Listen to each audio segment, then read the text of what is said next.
दोस्तों, भारतीय railway main line के साथ साथ रूट पर बाईपास लाइन का भी निर्माण करती जा रही है ताकि आने वाले दिनों में इस रूट से भारतीय रेलवे को काफी ज्यादा फायदा होने वाले हैं। तो आज की वीडियो में मैं आपको बताने वाला हूं कि भारतीय रेलवे दरभंगा बाईपास लाइन पर बहुत जल्द ट्रेनों का परिचालन करने जा रही है। तो अभी फिलहाल में इस रूट पर कौन सी ट्रेनों का परिचालन भारतीय रेलवे करने वाली है, फुल डिटेल जानकारी मैं दरभंगा बाईपास रेल लाइन के बारे में देने वाला हूँ। तो दोस्तों, अगर आप चैनल पर नए हैं तो चैनल को सब्सक्राइब कर लीजिए और वीडियो अच्छा लगे तो वीडियो को लाइक जरूर कर दीजिएगा। चलिए इस डिटेल वीडियो को शुरू करते हैं। दोस्तों, खंडित मिथिला एक बार फिर से एक हो गई है। भारतीय मंडल की धरती से जानकी की नगरी तक जाना और भी सुगम हो जाएगा। समस्तीपुर मंडल में दरभंगा बाईपास नई रेल लाइन काकर घाटी से सीसो स्टेशन के बीच नवनिर्मित रेलवे लाइन नवरात्रि के दिन ट्रेनों का परिचालन शुरू कर दिया गया है। इससे कोसी से दरभंगा मधुबनी की दूरी घट जाएगी। प्रारंभिक चरण में इस लाइन पर केवल मालगाड़ी का परिचालन भारतीय रेलवे करने वाली है। दरभंगा बाईपास लाइन तैयार होने से अब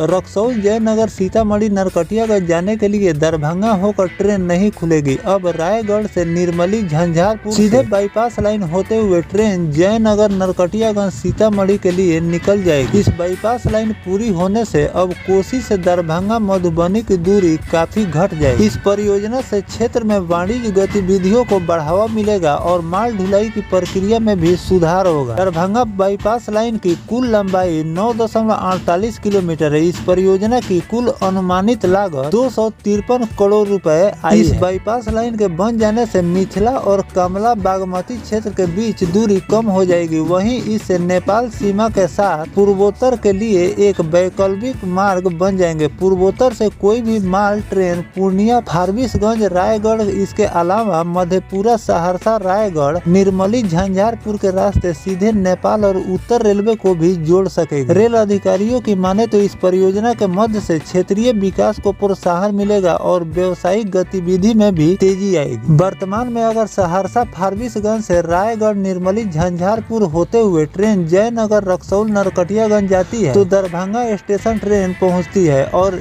इंजन रिवर्स होता है। अब इस नई बाईपास लाइन से ट्रेन सीधी निकल जाएगी। हालांकि अभी इस रूट से जयनगर, नरकटियागंज जाने के लिए सहरसा से कोई ट्रेन अभी नहीं दी गई है। रेल अधिकारियों की माने तो बाईपास लाइन तैयार होने से शुरुआती में माल ट्रेनों का ही परिचालन हो सकेगा। बाद में धीरे धीरे इस रूट पर पैसेंजर और मेल एक्सप्रेस का भी परिचालन भारतीय रेलवे शुरू करने वाली है। तो दोस्तों, भारतीय रेलवे लगातार नई रूटों को तैयार करती जा रही है, जिसमें आप देख रहे हैं कि भारतीय रेलवे मेन लाइन और जो रूट रेलवे से अछूते हैं उसको भी भारतीय रेलवे लगातार कनेक्ट करती जा रही है। और साथ में भारतीय रेलवे बाईपास लाइन पर ज्यादा ध्यान दे रही है, क्योंकि मेन लाइन पर किसी प्रकार की कोई त्रुटि या दिक्कत आ जाती है जिससे ट्रेनों का परिचालन एकाएक बाधित हो जाता है और ट्रेनें काफी ज्यादा लेट हो जाती है। तो इसके लिए भारतीय रेलवे मेन लाइन से बाईपास लाइन का निर्माण करती रहती है ताकि ट्रेनों को लेट लतीफ चलने से बचाया जा सके और टाइम से ट्रेन अपने गंतव्य तक पहुंच सके। तो इसी में एक रिपोर्ट निकल कर सामने आया था जो मैंने आपको बताए हैं। इस रूट पर भारतीय रेलवे बहुत दिनों से काम कर रही थी